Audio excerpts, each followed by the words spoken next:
بسم اللہ الرحمن الرحیم۔ السلام علیکم۔ شب معراج اسلامی تاریخ کا بہت اہم واقعہ ہے۔ یہ نہ صرف رسول اللہ صلی اللہ علیہ وآلہ وسلم کا ایک معجزہ ہے بلکہ تمام انسانوں کے لیے بہت سے سبق اور نصیحتیں اپنے اندر رکھتا ہے۔ آئیے اس ویڈیو میں شب معراج کی اہمیت اور اس سے حاصل ہونے والی نصیحتوں کو سمجھتے ہیں۔ ویڈیو میں آگے بڑھنے سے پہلے ہمارے چینل کو سبسکرائب کیجیے اور بیل آئیکن کو دبانا مت بھولیے گا تاکہ ہماری ہر نئی آنے والی ویڈیو کا نوٹیفیکیشن آپ تک پہنچ سکے۔ شب معراج ایک بہت بابرکت رات ہے جو ہر سال رجب کے اسلامی مہینے میں 27 تاریخ کو آتی ہے۔ سفر معراج اسلامی ہجری کیلنڈر کے شروع ہونے سے ایک سال پہلے 621 ہجری میں پیش آیا جو نبوت کا 11واں سال تھا اور اسلامی مہینے کے لحاظ سے 27 رجب کی تاریخ بنتی ہے۔ نبوت کے 10 سال نبی کریم صلی اللہ علیہ وآلہ وسلم پر بہت مشکلات اور پریشانیاں آئیں، تب اللہ پاک نے نبی کریم صلی اللہ علیہ وآلہ وسلم کو اپنا دیدار نصیب فرمایا اور واقعہ معراج ہوا۔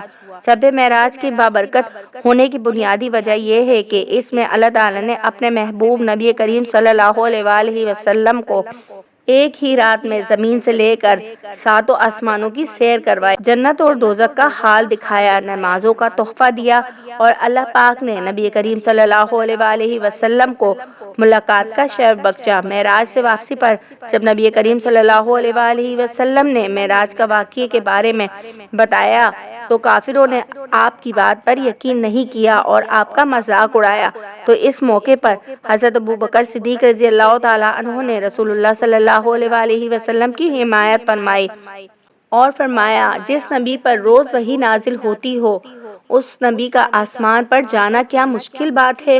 واقعہ معراج نبی کریم صلی اللہ علیہ وآلہ وسلم کے ساتھ خواب میں پیش نہیں آیا بلکہ اللہ تعالیٰ نے اپنی قدرت سے نبی کریم صلی اللہ علیہ وآلہ وسلم کو جسم انور سمیت 7 آسمانوں کی سیر کروائی اور ہم کلامی کا شرف بخشا۔ اللہ تعالیٰ نے قرآن کریم کی سورۃ بنی اسرائیل میں واقعہ معراج کو کچھ اس طرح بیان فرمایا ہے: پاک ہے وہ ذات جو اپنے بندے محمد صلی اللہ علیہ وآلہ وسلم کو راتوں رات مسجد حرام سے مسجد اقصی تک لے گئی جس میں ہم نے برکتیں نازل کی ہیں تاکہ انہیں ہم اپنی کچھ نشانیاں دکھائیں۔ بے شک وہ ہر بات سننے اور ہر بات جاننے والی ذات ہے۔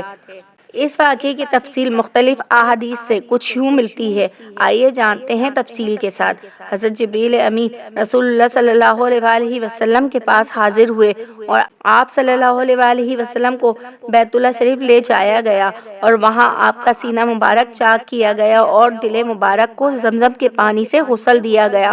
اس کے بعد آپ کو ایک تیز رفتار سواری جس کا نام براق تھا اس پر سوار کر کے مسجد حرام سے مسجد اقصی تک لے جایا گیا۔ یہاں پہنچ کر آپ صلی اللہ علیہ وآلہ وسلم کی ملاقات کم و بیش 1,24,000 انبیاء کرام سے ہوئی اور آپ صلی اللہ علیہ وآلہ وسلم نے تمام انبیاء کرام کی امامت کروائی اور باجماعت نماز پڑھوائی۔ اس کے بعد وہاں سے حضرت جبریل علیہ السلام آپ کو 7 آسمانوں پر لے کر گئے۔ ہر آسمان پر آپ کی کسی پچھلے نبی یا پیغمبر سے ملاقات ہوئی اور 7ویں آسمان پر پہنچ کر حضرت جبریل علیہ السلام نے نبی کریم صلی اللہ علیہ وآلہ وسلم سے رخصت لی اور فرمایا اس سے آگے میں نہیں جا سکتا، میرے پر جل جائیں گے۔ جبریل امی سے رخصت کے بعد نبی کریم صلی اللہ علیہ وآلہ وسلم کو سدرۃ المنتہا کے مقام تک پہنچایا گیا اور وہاں جا کر تنہائی میں نبی کریم صلی اللہ علیہ وآلہ وسلم کی اللہ رب العزت سے ملاقات ہوئی اور اللہ پاک نبی کریم صلی اللہ علیہ وآلہ وسلم سے ہم کلام ہوئے اور 50 نمازوں کا تحفہ اللہ پاک نے عطا کیا۔ سدرۃ المنتہا سے واپسی پر حضرت موسیٰ علیہ السلام سے نبی کریم صلی اللہ علیہ وآلہ وسلم کی ملاقات ہوئی۔ حضرت موسیٰ علیہ السلام نے نبی پاک صلی اللہ علیہ وآلہ وسلم سے حال دریافت فرمایا۔ نبی پاک صلی اللہ علیہ وآلہ وسلم نے فرمایا 50 نمازیں فرض کی ہیں امت پر۔ اس پر حضرت موسیٰ علیہ السلام نے فرمایا آپ کی امت 50 نمازیں ادا نہیں کر پائے گی۔ حضرت موسیٰ علیہ السلام کے کہنے پر نبی پاک صلی اللہ علیہ وآلہ وسلم اللہ پاک کے پاس جاتے اور ہر بار 5 کر کے اللہ تعالیٰ نمازیں کم کر دیتے۔ جب آخری 5 نمازیں رہ گئیں تو حضرت موسیٰ علیہ السلام نے نبی پاک صلی اللہ علیہ وآلہ وسلم سے عرض کی یا رسول اللہ آپ کی امت یہ بھی نہیں پڑھ پائے گی، میری امت پر صرف 2 نمازیں فرض تھیں، 2 فجر اور 2 عصر، میری امت وہ بھی ادا نہیں کرتی تھی۔ نبی پاک صلی اللہ علیہ وآلہ وسلم نے فرمایا اب مجھے اللہ پاک سے حیا آتی ہے، اب نہیں جاؤں گا۔ اس طرح 5 نمازیں امت محمدی پر فرض ہوئیں تاکہ امت اللہ تعالیٰ کا قرب حاصل کر سکے۔ واقعہ معراج کے موقع پر رسول اللہ صلی اللہ علیہ وآلہ وسلم کو جنت اور جہنم کی حالات دکھائے گئے۔ اس میں امت کے لیے بہت عبرت اور سبق موجود ہے، خاص طور پر جہنم کی جو حالت دکھائی گئی جس میں بڑے بڑے گناہوں کی دردناک سزائیں دکھائی گئی تاکہ امت ان گناہوں سے بچ سکے۔ ان میں سے کچھ کی تفصیل یہ ہے۔ جہنم میں نبی کریم صلی اللہ علیہ وآلہ وسلم کو ایسے لوگ دکھائے گئے جن کا سر ایک بہت بڑے پتھر سے کچلا جا رہا تھا، جس کے بعد وہ خود بخود ٹھیک ہو جاتے اور دوبارہ ان کا سر کچلا جاتا اور اسی طرح بار بار ہوتا رہتا۔ حضرت جبریل علیہ السلام نے عرض کیا، یہ وہ لوگ ہیں جو جان بوجھ کر عشاء کی نمازیں چھوڑ دیتے تھے۔ پھر آپ صلی اللہ علیہ وآلہ وسلم کو ایسے لوگ دکھائے گئے جن کے آگے اور پیچھے کپڑے کے کچھ ٹکڑے لٹکے ہوئے ہیں اور وہ اونٹ اور بکری کی طرح جہنم کے پتھر اور کانٹے کھا رہے ہیں۔ حضرت جبریل علیہ السلام نے عرض کیا، یہ وہ لوگ ہیں جو دنیا میں مال کی زکوٰۃ نہیں دیتے تھے۔ اس کے بعد آپ صلی اللہ علیہ وآلہ وسلم ایسے مقام سے گزرے جہاں مرد اور عورتیں دکھائے گئے جن کے سامنے اچھا اور عمدہ کھانا پکا ہوا رکھا تھا، لیکن اس کے باوجود وہ سڑا ہوا بدبودار گوشت کھا رہے تھے۔ نبی پاک صلی اللہ علیہ وآلہ وسلم نے عرض کیا، یہ کون لوگ ہیں؟ جبریل امین نے فرمایا، یہ وہ لوگ ہیں جو دنیا میں غیبت کیا کرتے تھے۔ نبی کریم صلی اللہ علیہ وآلہ وسلم نے کچھ ایسے لوگوں کو دیکھا جن کے ہونٹ اونٹ کی طرح تھے اور وہ آگ کے شعلے کھا رہے تھے۔ جبریل امین نے فرمایا، یہ وہ لوگ ہیں جو یتیموں کا مال ناحق کھا لیتے تھے اور ان کو محروم کر دیتے تھے، یعنی یہ حرام کھانے والے لوگ ہیں۔ اور مقام سے نبی کریم صلی اللہ علیہ وآلہ وسلم گزرے اور دیکھا کہ کچھ لوگ الٹے لٹکے ہوئے ہیں، مرد اور عورتیں بغیر کپڑوں کے، اور نیچے سے آگ ان کو جلا رہی ہے۔ آپ صلی اللہ علیہ وآلہ وسلم نے فرمایا، یہ کون لوگ ہیں؟ حضرت جبریل علیہ السلام نے فرمایا، یہ وہ لوگ ہیں جو روزہ چھوڑ دیتے تھے۔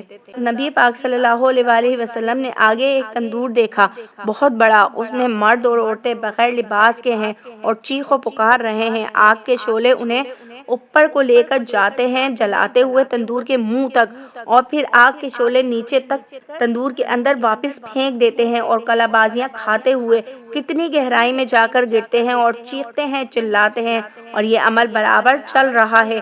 آپ صلی اللہ علیہ وآلہ وسلم نے پوچھا، یہ کون ہے؟ بتایا گیا، زانی مرد اور زانی عورتیں ہیں۔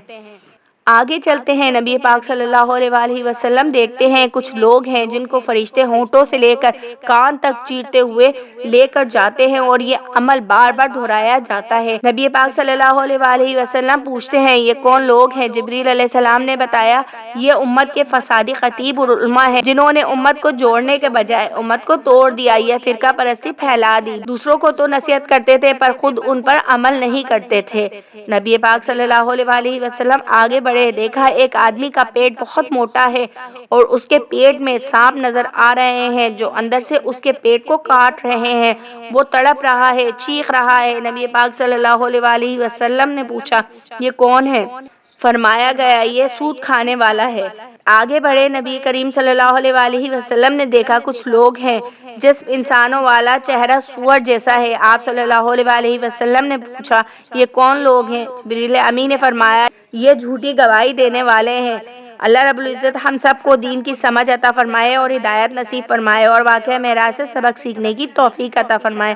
مزید انفارمیٹیو ویڈیوز کے لیے ہمارے چینل کو سبسکرائب کیجیے اور بیل آئیکن کو آل پر سیٹ کرنا مت بھولیے گا تاکہ ہماری ہر نئی آنے والی ویڈیو کا نوٹیفیکیشن آپ تک پہنچ سکے۔